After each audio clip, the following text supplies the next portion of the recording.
오늘 하나님께서 주시는 말씀을 같이 보도록 하겠습니다. 구약성경 창세기 20장 3절을 보도록 하겠습니다. 구약성경 창세기 20장 3절입니다. 우리 말씀을 같이 한 목소리로 읽도록 하겠습니다.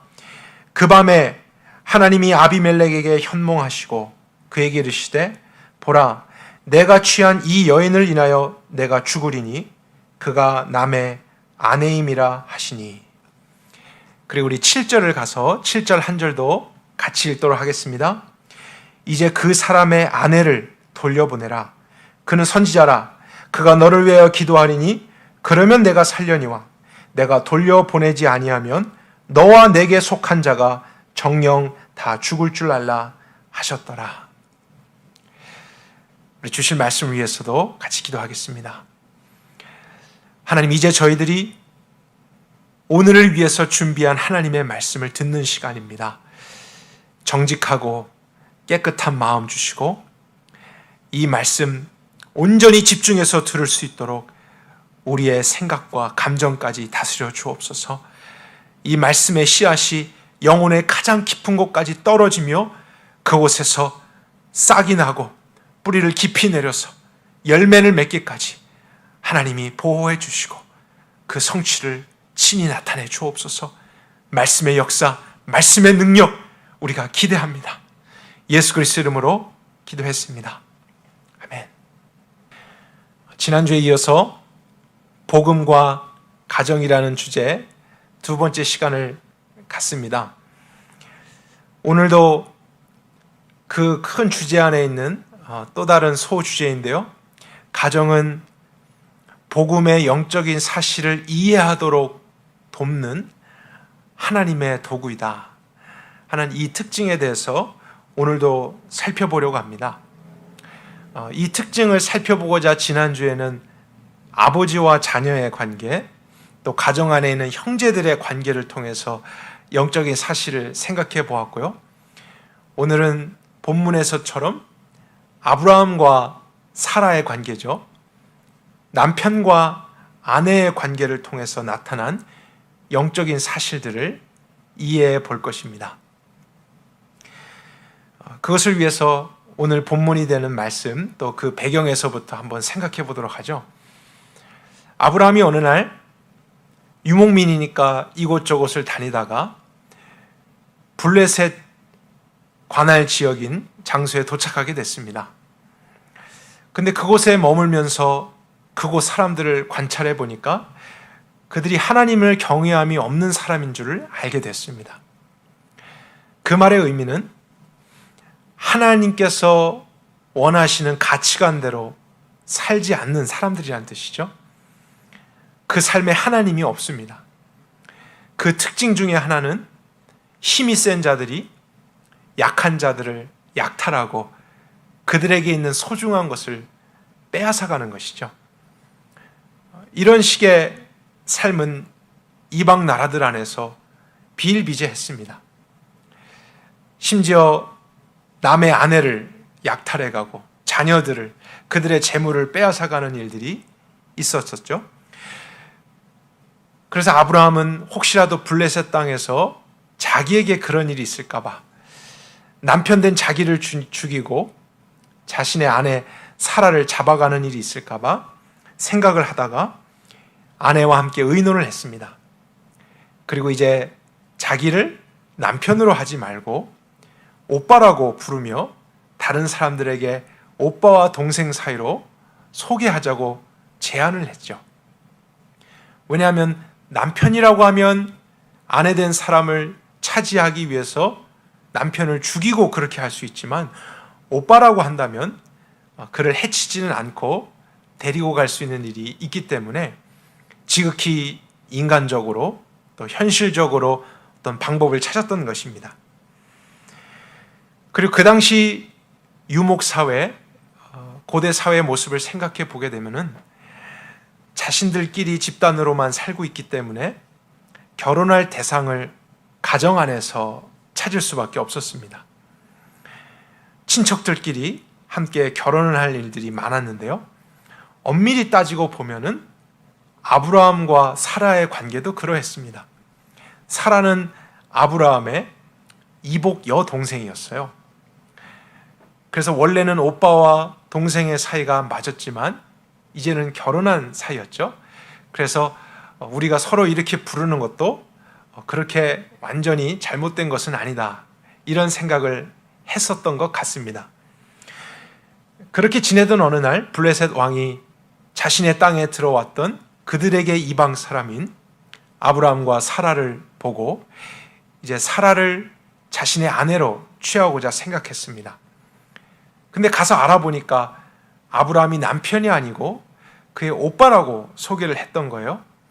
그래서 정말 그 사실을 믿고 사라가 남편이 없는 사람인 줄 알고 자신의 아내로 취하고자 데리고 왔습니다.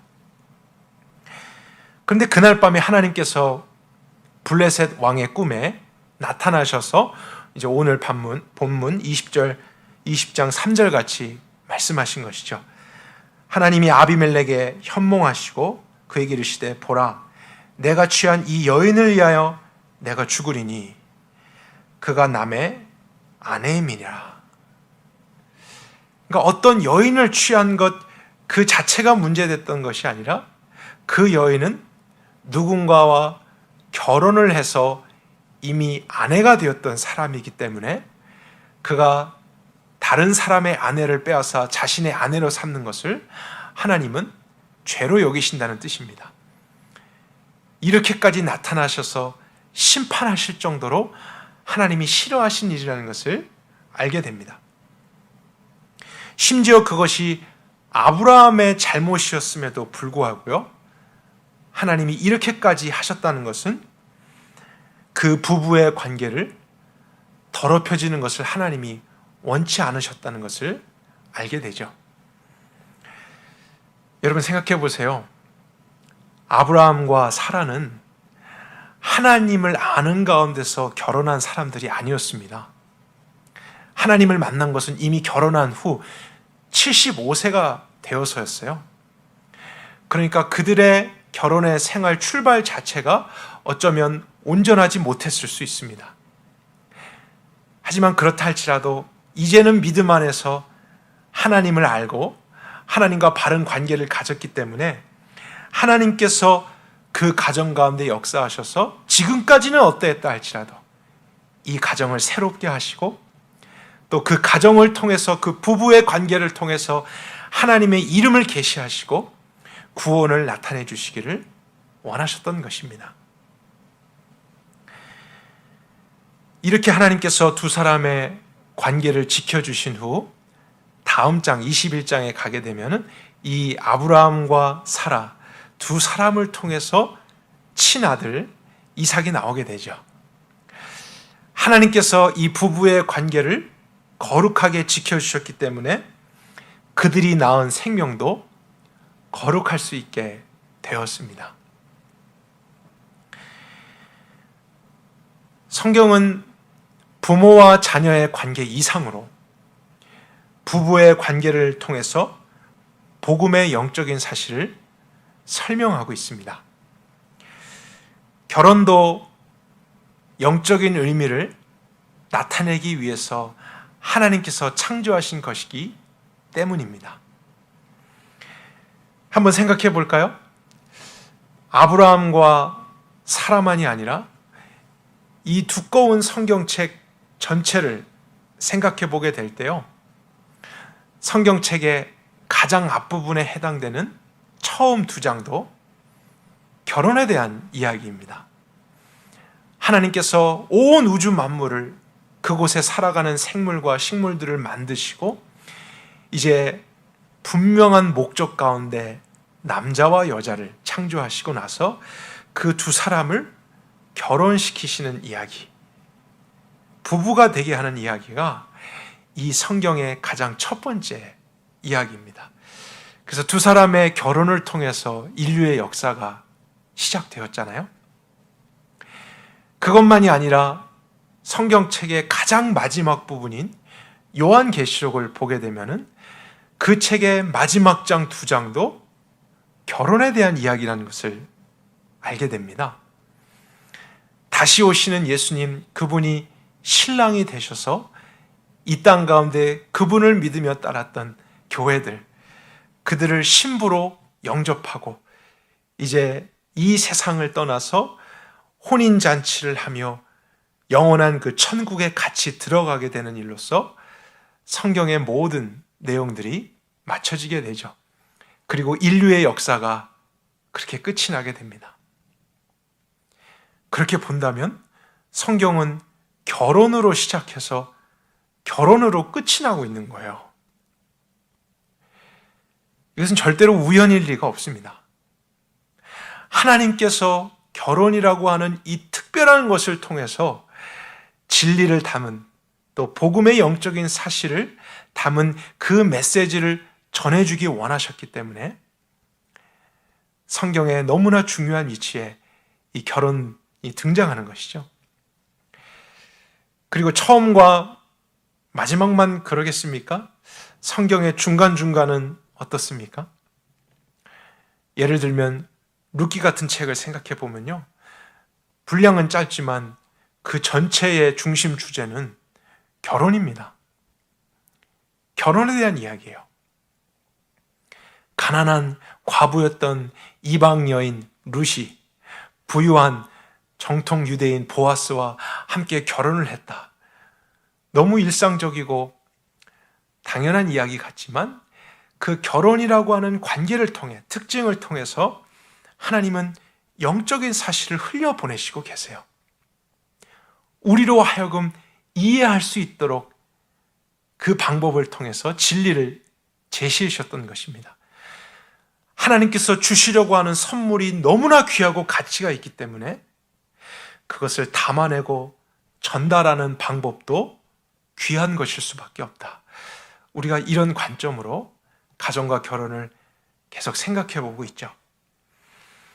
하나님은 단순히 남자가, 여자가 외로울까봐 서로 격려하며 함께 잘 지내보라고 결혼을 창조하신 것이 아닙니다. 결혼은 우리가 생각하는 것 이상으로 더 영적인 의미를 담고 있고 더 거룩한 목적을 담고 있습니다. 결혼이 우리에게 알게 하는 중요한 그림은 이것이죠. 원래는 완전히 다른 두 사람이었습니다. 근데 그들이 결혼 안에서 함께 맹세 언약을 하죠. 그래서 그 언약으로 말미암아 하나가 되게 되는 것. 그래서 연합된 하나, United One이라는 것이 결혼의 핵심입니다. 결혼을 생각할 때 우리가 반드시 생각해야 되는 그림이죠. 연합된 하나. 마태복음 19장 5절 예수님께서 말씀하시기를 이러므로 사람이 그 부모를 떠나서 아내에게 합하여 그 둘이 한 몸이 될지니 그렇게 하신 것을 읽지 못하였느냐? 이러한 적이 이제 둘이 아니요 한 몸이니 그러므로 하나님이 짝지어 주신 것을 사람이 나누지 못할지니라. 남자가 부모를 떠나서 아내와 합하여라고 말씀하셨는데요. 여기서 합하다라고 하는 단어를 원어로 살펴보면 이런 의미가 있습니다. 어떤 두 개의 물건과 사물을 접착제로 떨어지지 않게 붙이다. 그래서 떨어질 것을 기대했다면 그렇게 강력한 접착제로 붙이지 않겠죠? 그러나 그것을 기대하지 않고 하나로 될 것을 목적했기 때문에 붙이게 되는 것. 그것이 합하여라는 단어가 가진 의미예요. 원래는 다른 부모에게서 각각 태어나서 평생을 자라왔습니다. 근데 어느 날 자신들의 권위자를 떠나서 두 인생이, 두 다른 존재가 만나게 됩니다. 함께 언약을 맺습니다. 그리고 그 언약 안에서 함께 하나가 되게 되는 것. 그래서 둘이지만 한 몸같이 되는 신비가 결혼이라는 것에서 나타나는 것입니다. 여러분, 자녀를 생각해 보면요, 자녀는 원래 부모의 몸에서 나온 존재이기 때문에 처음부터 하나였습니다. 나의 생명으로 나온 또 다른 생명이기 때문에 그냥 자녀는 나의 생명과 같이 여겨집니다. 나의 일부로 여겨지는 것이죠. 하지만 완전히 다른 두 사람이, 다른 부모에게서 태어났던 사람이 약속으로 하나가 되어져 간다는 것은 굉장히 특별한 것입니다. 이 세상에 어떠한 관계도 이렇게까지 하나 될 수 있는 관계는 없습니다. 근데 하나님께서 이런 관계를 만드시고 우리에게 허락하신 이유는 바로 영적인 신비와 하나님과 우리와의 관계를 이해할 수 있도록 돕기 위해서였어요. 영적인 것이기 때문에 우리가 만지고 다 볼 수가 없는데, 이해할 수가 없는데, 이런 관계를 세상에서 경험하다 보니까 하나님과 나와의 관계가 이런 것이겠구나, 이해해 갈 수 있는 것입니다. 하나님을 믿는 것은 마치 결혼과 같은 것입니다. 완전히 다른 두 존재가 만나게 되고 언약 안에서 하나가 되는 거예요. 두 사람이, 두 존재가 마치 하나처럼 될 수 있는 것, 결혼으로 밖에는 설명할 수 없습니다. 그래서 성경에서 하나님과 내가 영적으로 연합된다, 유나이티드 된다라는 것, 어떻게 그럴 수 있습니까? 결혼이라는 것을 우리가 경험해 보지 못했다면 아무리 우리가 노력해도 이해할 수가 없었을 거예요. 하나님과 우리가 영적으로 연합된다라는 신비, 부부의 관계를 통해서 저희들이 어느 정도 이해해 볼 수 있고요. 또 하나의 특징, 부부는 함께 연합되어서 가장 가까이에서 모든 것을 공유하며 살아가는 관계가 됩니다. 함께 살아가기 때문에 서로 닮도록 되어 있습니다. 이것이 참 중요한 것이에요. 우리가 이 땅에서부터 결혼을 한 후에 경험하고 있지 않습니까? 전혀 배경도 다르고 문화도 다른 곳에서 자랐는데 결혼을 해서 부부로서 많은 일들을 경험하며 살다 보니까 서로가 많이 닮아가게 됩니다. 좋아하는 것, 싫어하는 것, 먹는 것, 습관들, 여러 가지 면에서 닮아가게 되고, 또 놀라운 것은 나중에 생긴 것도 닮아가게 되는 거예요. 우리들 중에 많은 분들이 다른 분들에게 부부가 닮았다라는 말을 들으신 분들이 있을 거예요. 근데 부모와 자녀의 관계라면 당연하죠. 왜냐하면 부모의 그 DNA를 자녀가 물려받았기 때문에 태어나면서부터 저절로 닮게 되어 있는 부분이 있습니다. 하지만 부부는 그런 공유가 없었잖아요. 그런데 함께 언약 안에서 연합되고 계속 살아가다 보니까 서로 닮아지게 되는 일이 있다라는 것입니다. 이것은 당연한 것이 아니라 하나님께서 그렇게 만드신 거였어요.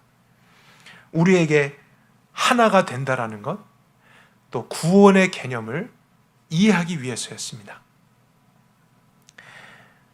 하나님 아버지에게서 다시 태어난 사람, 영적으로 거듭난 사람은 아버지의 성품을 담게 되어 있다. 이것을 우리가 지난 시간에 나눴습니다. 그래서 먼저 거듭남이 없이는 우리는 원래 아비였던 마귀의 성품으로 죄를 좋아하고 죄의 습성대로 살아가는 것이 당연했죠. 그래서 구원이라고 하는 것은 하나님이 아버지가 되는 것, 그분의 자녀가 되는 것에서 시작해야만 합니다. 그 성품을 받아야만 할 수 있는 것이죠.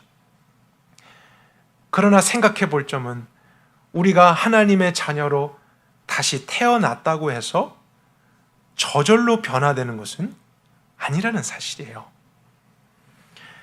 오늘날 이 부분을 이해하지 못한 사람들은 신학적인 오류에 빠지게 됩니다. 또 굉장히 위험한 극단의 믿음을 가지게도 됩니다. 사람들이 변하지 않는 이유는 그들이 거듭나지 않았기 때문이다. 이렇게 말을 하게 될 때 그것은 100번 맞는 말이죠. 성경이 그것을 가르치고 있습니다. 그래서 사람들에게 죄가 무엇인지를 알게 하고 그 죄에 대한 회개와 믿음을 가질 수 있도록, 그 믿음 안에서 예수님을 믿으며 거듭날 수 있도록 하는 것이 필요하다라고 이야기했을 때 누구도 성경적으로 반발할 수 없습니다. 그것은 진리입니다. 맞는 말입니다. 근데 문제는 무엇이냐면, 그래서 어떤 사람이 그런 죄에 대해서 회개도 하고 믿음도 갖고 정말 거듭남의 체험도 하게 됐는데 그 후의 삶을 살면서 변화가 별로 안 나타나는 거예요. 또 어느 날은 자신의 옛 성품 가운데 미끄러지거나 넘어지는 일을 경험하게 될 수도 있습니다. 그럴 때에 지난번에 저 사람이 거듭났다고 말한 것은 사실 진짜가 아니었다. 그냥 교리적인 거듭남이었다. 그래서 변화되기 위해서는 정말로 거듭나야 된다. 진짜 거듭나야 된다. 지식적으로만이 아니다. 그러면서 그 사람의 어떤 변화를 일으키기 위해서 중생과 거듭남만을 강조하게 되는 경우, 그 사람은 잘못된 믿음의 길로 가게 될 수 있습니다. 이것은 성경의 전체적인 메시지, 진리의 균형을 알지 못해서 치우치게 되는 신학적 오류예요. 여러분, 정말로 거듭난 사람이라 해도 거룩한 삶, 변화된 삶이 저절로 쉽게 되어지는 것은 아닙니다. 정말로 아니에요. 하나님의 성품을 갖게 되었다 할지라도 그 성품만으로 변화가 이루어지는 것은 아닙니다. 거듭났다면, 하나님의 자녀로 다시 태어났다면 이제 그 이후에 성경에서 말한 또 다른 부분도 경험해야 되는데, 그것은 이제 하나님과 남편과 아내가 되는 것 같은 관계 속에서 살아가는 믿음이 필요합니다. 바로 연합 안에서 함께 살아가는 삶이에요. 저희들이 아까 부부의 특징을 살펴보았잖아요. 이 세상에서 누구보다도 가장 가깝게 모든 것을 공유하면서 함께 살아가는 관계입니다. 근데 그렇게 살았더니 나타나는 반응이 무엇이냐면, 결과가 무엇이냐면 변화예요. 옛적의 나의 모습에서 변화되어서 서로 닮아가게 됩니다. 함께 살았기 때문이에요.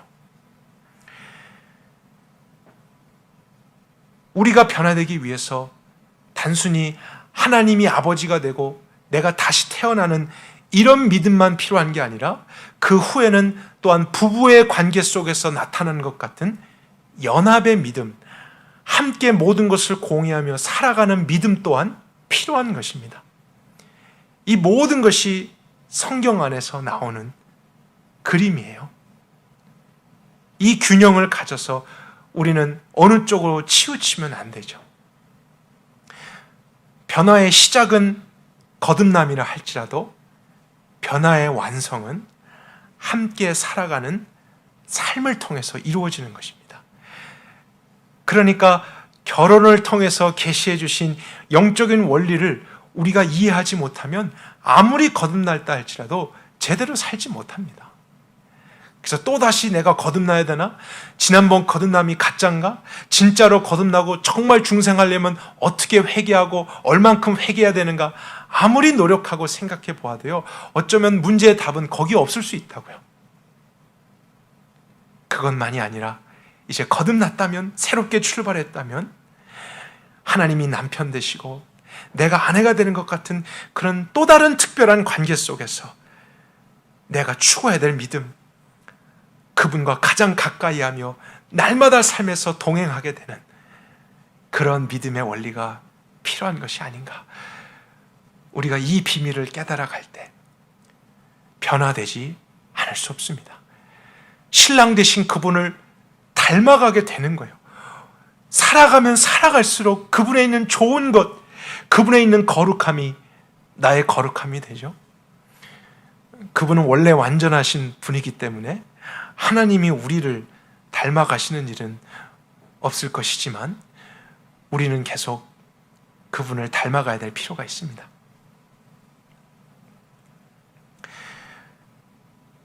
구약 성경에 보면 어느 날 하나님이 호세아라는 선지자를 부르십니다. 이스라엘 백성에게 이루실 구원의 의미를 알게 하기 위해서 그를 사용하십니다. 근데 호세아에게 하나님의 메시지와 말씀만 주시는 게 아니라 특별한 것을 명령하세요. 그것은 고멜이라고 하는 한 여인을 아내로 맞이하라는 것이었습니다. 그래서 고멜을 찾아내서 호세아는 하나님의 뜻으로 결혼을 합니다. 그런데 고멜을 성경 안에서 보게 되면 그는 정상적인 삶을 살았던 사람이 아니었어요. 이 남자 저 남자와 관계를 맺으며 음행을 하던 여인이었습니다. 그런데 하나님은 호세아가 그런 여인과 결혼을 해서 남편으로서 그에게 언약적인 의무를 다하도록 명령하셨어요. 왜냐하면 그것이 하나님께서 이스라엘 백성에게 행하실 영적인 일이었기 때문입니다. 그래서 호세아의 삶 자체가 이스라엘 백성에게 구원의 메시지가 되게 하신 거였어요. 그 당시 이스라엘 영적인 상태는 마치 고멜과 같았습니다. 하나님 외에 바알이나 아세라 여러 우상들을 섬기며 영적으로 음행을 하는 것 같은 삶을 살았습니다. 또 자료에 보면요, 그런 이방 신들을 섬길 때는 육체적인 음행도 함께 범하게 되는 것을 우리가 발견하게 돼요. 도덕적으로 타락할 수밖에 없고 많은 죄 가운데 있을 수밖에 없습니다. 그래서 하나님은 그런 고멜과 같은 이스라엘을 그분의 의로운 분노로 심판하실 수 있죠. 그러나 하나님은 그렇게 하시지 않고 오히려 은혜를 베푸사 그런 이스라엘을 아내로 삼아주십니다. 그들과 남편의 관계가 되어서 남편의 의무를 그들에게 행함으로써 더 이상 영적으로 음란한 삶을 살지 않고 남편의 보호와 그 사랑 속에서 정결해지도록, 그리고 하나님이 허락하신 관계만을 그들이 누릴 수 있도록 인도해 주셨던 것입니다. 그때 내가 너를 영원히 아내로 맞아들이고 너에게 정의와 공평으로 대하고 너에게 변함없는 사랑과 긍휼을 보여주며 너를 아내로 삼겠다. 내가 너에게 성실한 마음으로 너와 결혼하겠다. 그리하면 너는 나 주를 바로 알 것이다. 이것이 호세아 선지자를 통해 주신 하나님의 말씀이었습니다. 부모가 아무리 다그치고 혼을 내어도 변하지 않던 사람이 결혼을 한 후에 변화되는 경우가 있습니다. 왜냐하면 결혼의 언약 때문에 이전까지 그 사람이 난잡하게 또 복잡하게 가지고 있었던 관계를 정리해야만 하기 때문입니다. 그리고 아까 살펴봤듯이 결혼을 했다면 그 결혼을 한 대상과만 함께 모든 것을 공유하며 가까이 살아야 되기 때문에 그런 삶으로 인해서 변화를 경험하기도 합니다. 상대방이 죄를 짓고 잘못을 범했어도 결혼을 했다면, 그 언약 속에 있다면 그 관계 안에서 인내하고 함께 구원을 경험하게 되는 것이 하나님께서 말씀하신 결혼의 모습이죠. 그래서 이 세상의 다른 관계와는 참 다릅니다. 친구와는 어떤 싸움이 있거나 문제가 생기면 절규하고 다시는 안 만나겠다고 말할 수 있지만 남편과 아내의 관계에서는 그렇게 하지 못하는 언약의 힘이 있는 것이죠. 만약 호세아가 고멜과 결혼하지 않은 관계였다고 생각해 보세요. 그러면 고멜이 음행을 하든지 어디서 사고를 치든지 무슨 일을 해도 무슨 상관입니까? 서로 남남입니다. 호세아가 그를 도와주고 구원해 줘야 될 의무와 책임이 없습니다. 그러나 이제는 그의 남편이 되었기 때문에 그 문제가 다른 사람의 문제가 아니라 나의 문제가 되는 거예요. 두 사람이 합하여 한 몸이 되었느니라. 내가 너가 되고 너가 내가 되는 이러한 관계 속에서 이제 그 모든 문제를 같이 해결해야만 하고 그것을 위해 인내하고 참고 수고해야 되는 그런 필요가 부부의 관계 속에서 있는 것이고요. 그럴 때 하나님은 더 완전한 하나로서 변화되어지는 것을 허락해 주셨습니다. 그래서 호세아 선지자로 말미암아 고멜이 변화돼요. 그리고 하나님은 그분의 남편 되심으로 말미암아 이스라엘 백성이 변화될 것을 계획하셨고 이끌어 가셨습니다. 하나님을 믿는 믿음이 이와 같은 것이죠. 우리에게도 마찬가지인 것입니다. 남편 되신 주님 외에 이제 그분과 결혼한 관계로서의 믿음이라면 그분 외에 다른 어떤 대상에게도 우리가 신뢰를 주거나 가까이 지내려고 하거나 많은 것을 함께 공유하려고 해서는 안 되는 것입니다. 남편이라는 관계가 없다면 그럴 수도 있겠지만 그 관계가 있는 한 우리는 언약 때문에 그렇게 해서는 안 되는 책임과 역할을 갖게 되는 것이죠. 이전에는 고멜과 같은 삶을 살았을지라도 하나님을 믿는 신앙이라면 이제는 그런 삶을 청산해야만 합니다. 하나님을 믿는다고 하지만 마치 다른 권위자나 다른 방법들을 남편처럼 의지하고자 한다면 그 사람은 영적으로 볼 때 이스라엘처럼 음행을 하는 것입니다. 간음하는 거예요. 부부의 관계에 있어서 가장 해서는 안 될 일은 바로 행음의 문제입니다. 왜냐하면 하나님께서 이 부부 안에서 완전한 연합과 하나님 속에서만 허락하신 가장 특별한 것이기 때문이에요. 여러분의 배우자가 만약에 바람을 피게 됐을 경우 여러분은 남편으로서 아내로서 갖게 되는 그런 분노나 마음이 있을 것입니다. 그러나 만약에 그 사람이 내 배우자가 아니고 다른 모르는 사람이었다면 한번 왜 저러나 이렇게 생각만 하고 넘어갈 수 있는 것이죠.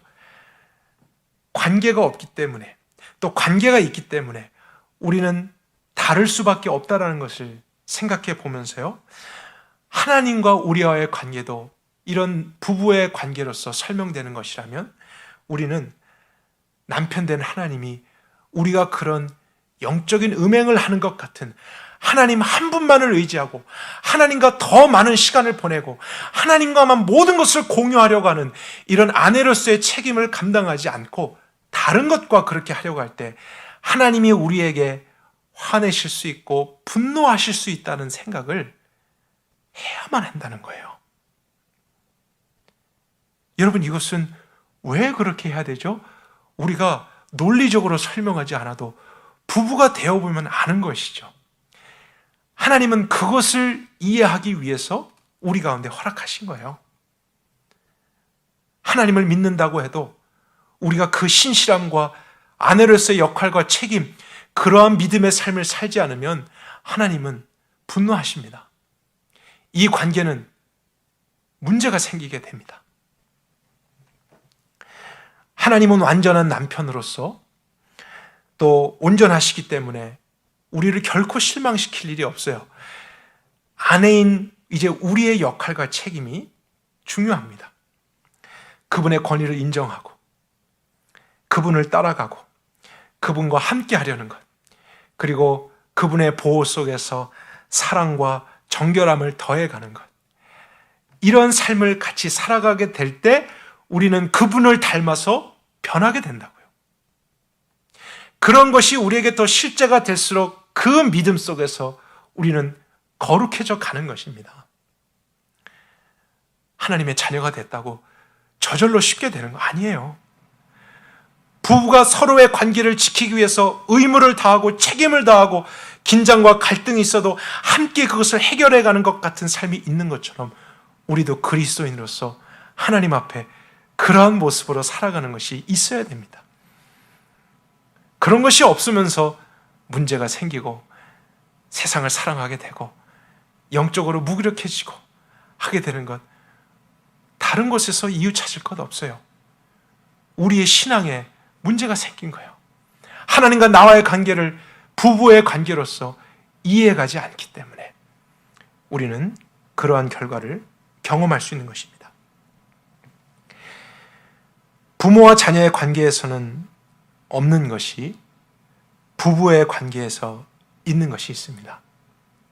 이것은 결정적인 차이입니다.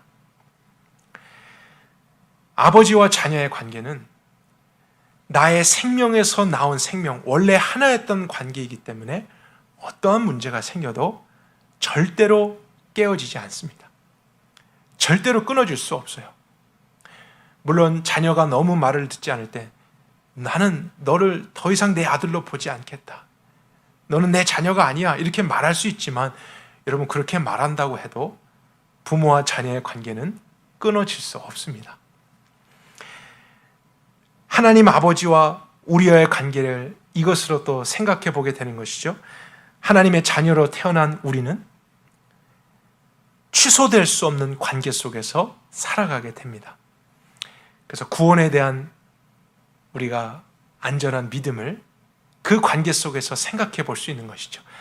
그런데 하나님은 그 구원에 대한 믿음을 아버지와 자녀의 관계로만이 아니라 부부의 관계로도 설명하셨다는 것을 생각해 보죠. 부부의 관계에는 하지만 차이점이 있습니다. 두 사람은 원래 남남이었어요. 원래가 하나가 아니었는데 두 사람이 언약 안에서 합하여진 연합된 하나였기 때문에 물론 언약으로 인해서 끊어져서는 안 되는 관계예요. 다시 나뉘어질 것을 생각하지 않고 하나 된 것이기 때문에 그래서는 안 되는 것이지만 끊어질 수 있는 관계입니다. 그것이 결정적인 차이예요. 부부가 서로 지속적으로 죄를 범하며 음행을 하게 된다면 그 관계는 깨어질 수밖에 없습니다.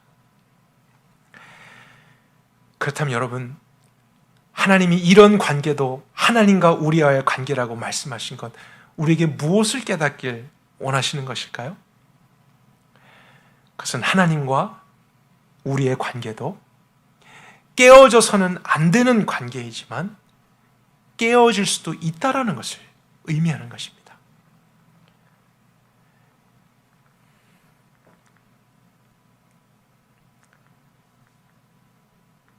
많은 사람들이 이러한 내용을 듣게 될 때 한 번 구원받은 사람은 영원히 구원받는 것은 아닙니까?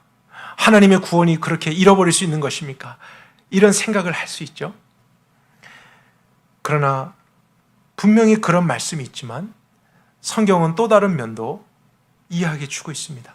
이 두 가지의 관계를 다 종합적으로 설명해 주며 우리가 이해하며 믿도록 요구하고 계시죠. 절대로 잃어버릴 수 없는 아버지와 자녀의 관계, 또한 깨어져서는 안 되지만 깨어질 수도 있는 남편과 아내의 관계. 그래서 하나님을 믿는 신앙 안에 이 두 가지의 관계 속에서 우리는 날마다 조심조심 한쪽으로 치우치지 않게 걸어야 될 그런 사람들인 거예요. 하나님은 이 복음을 우리가 이해할 수 있게 하기 위해서 이 땅에 이런 관계들을 가정 안에 허락하신 것입니다. 그래서 성경은 은혜라는 개념만이 아니라 믿는 자의 신실함을 강조하는 구절들도 너무 많아요. 왜냐하면 부부의 관계 계속해서 끝까지 지켜야 되는 그런 책임과 의무가 동반되기 때문입니다. 아내가 남편에 대한 의무와 책임을 다함으로써 서로의 그런 관계가 마지막까지 지켜질 수 있으시 온전한 하나됨을 누릴 수 있듯이 우리도 하나님이 날 구원하셨다고 해서 아무렇게나 살고 죄를 짓고 영적인 음행을 하고 불순종하면서 가만히 있는데도 구원이 된다. 왜냐하면 하나님 아버지와 자녀의 관계는 끊어질 수 없기 때문에 이렇게 생각하는 것은 사실 성경적인 생각이 아닙니다. 그런 한쪽 면의 메시지 안에서 우리가 구원에 대해서 불안해하지 않는 부분도 있지만 또 한쪽 면에 주신 부부의 관계를 통해 우리의 죄가 당연한 것으로 여겨지지 않고 우리의 불순종과 영적인 음행과 하나님과 함께하지 않으려고 하는 이러한 우리의 모습들이 결국에는 해결되고 고쳐지고 이제는 성실하게 끝까지 나의 의무와 책임을 믿음으로 다하리라. 그러한 삶으로 나아가는 자들만 결국에는 하나님의 완전한 구원을 경험하게 되는 것입니다. 형제들아, 너희가 삼가 혹 너희 중에 누가 믿지 아니하는 악심을 품고 살아계신 하나님에게서 떨어질까 염려할 것이요. 오직 오늘이라 일컫는 동안에 매일 피차 권면하여 너희 중에 누구든지 죄의 유혹으로 강팍해 됨을 면하라. 우리가 시작할 때에 확실한 것을 끝까지, 중요합니다, 여러분.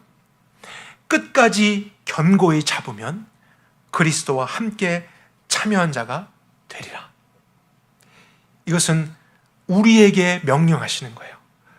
하나님도 우리에게 그렇게 하실 것이지만 우리도 끝까지 아내로서의 의무와 책임을 다하는 신실함과 정결함과 남편에게 순종하고 사랑하고 의무를 다하고 함께 시간을 보내고 모든 것을 공유하는 이러한 삶을 살아갈 때에 하나님이 말씀하신 것을 경험하게 되는 것입니다. 저희들이 다음 주 한 주 복음과 가정이라는 주제를 더 살펴보려고 하는데요. 지난 2주 오늘까지는 이제 가정 안의 관계를 통해서 하나님과의 관계 속에 있는 그 영적인 의미들을 이해해 보려고 했었죠. 그러나 다음 주는 우리의 가정의 모습 속에서 현실적인 우리의 가정과 우리의 관계 속에서 우리의 믿음이 무엇인가 하는 그러한 내용들을 정리해 보려고 합니다. 하나님께서 가정을 창조하신 또 하나의 특징이라고 할 수 있는데요. 그것은 가정이라고 하는 우리의 삶에 뿌리를 두는 곳입니다. 우리는 가정 없이는 존재할 수도 없었고 앞으로 살아갈 수도 없습니다. 그래서 우리 삶의 기반이 되는 이곳에서부터 믿음이 실제되고 변화가 되는 것, 그것을 정말로 체험하기 위해서 하나님이 가정을 창조하셨다는 의미를 생각해 보고자 합니다. 어떻게 보면 우리의 아는 것과 믿는 것이 하나가 되기 위해서 하나님은 가정을 우리에게 허락하셨다는 사실이에요. 이렇게 우리가 정리해 볼 때 여러분, 가정이란 것 얼마나 영적입니까? 얼마나 영적인 중요한 의미들을 많이 담아내고 있습니까? 세상에서 어디 이런 것을 가르치기나 합니까? 이런 의미가 있습니까? 하나님 중심의, 하나님에 의한 그런 가정과 결혼, 이런 모든 관계가 없으니까 자기의 경험과 생각에 근거해서 마음대로 정의하고 마음대로 깨어졌다, 붙어졌다, 또 난잡하게 인간 중심으로 또 나를 중심으로 죄의 원리 안에서 이루어지는 많은 가정의 모습을 보고 이 땅 가운데 이 시대에 짓밟히고 깨어지고 무너지는 가정들을 저희들이 보고 있고 경험하고 있습니다. 그러나 하나님은 그것을 아파하십니다.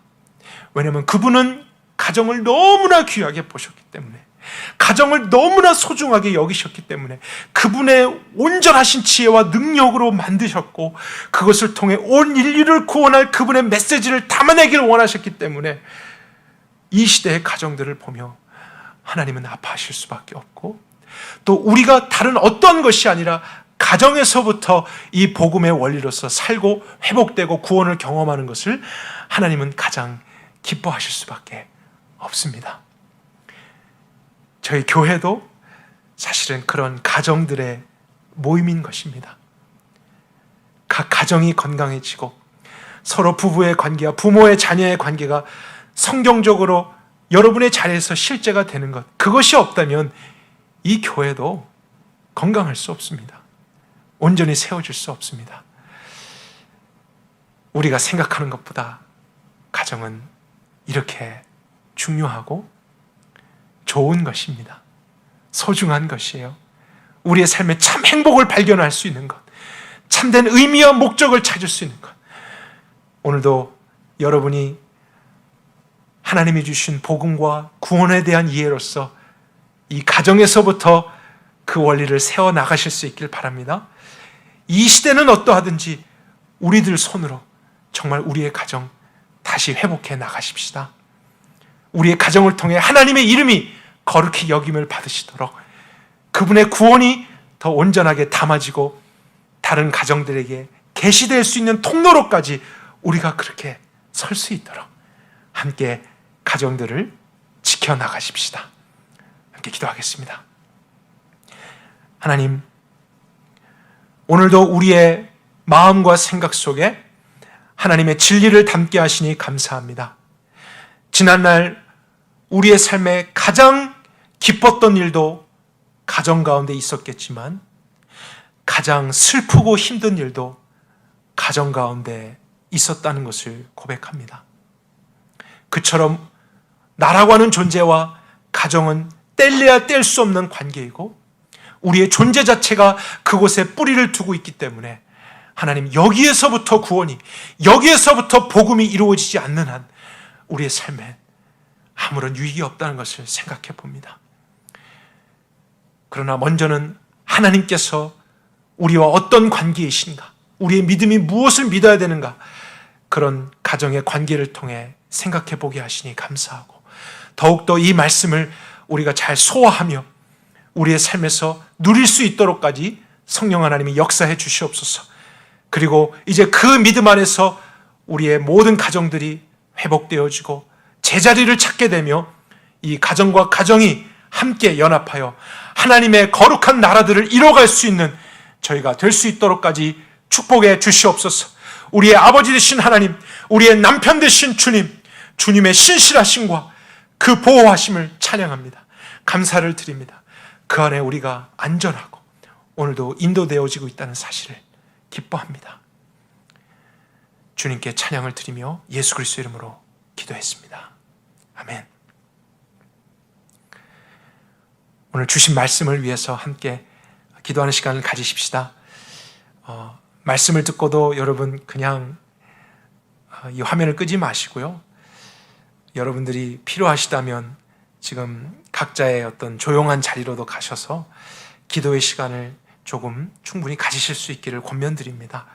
오늘 듣게 하신 말씀들 다시 한번 기도로서 우리가 아뢰며 그것이 먼저는 더 이해되어지고 깨달아지고 믿어질 수 있도록 내가 아내로서의 책임과 역할을 다 감당하지 않는 가운데 그냥 막연하게 은혜로만 잘 될 것으로 아버지가 다 알아서 해주실 것으로만 생각했던 나태함과 우리 영적인 무지함과 아니면 영적인 음행을 하는 것 같은 삶이 있었다면 회개되어지고 다시 한번 하나님과의 관계가 더 신실해질 수 있도록 더 깨끗해질 수 있도록 그리고 그 안에서 이제 변화될 수밖에 없는 매일매일의 하나님과의 함께하는 삶으로 나아갈 수 있는 저희가 될 수 있도록 기도하고요.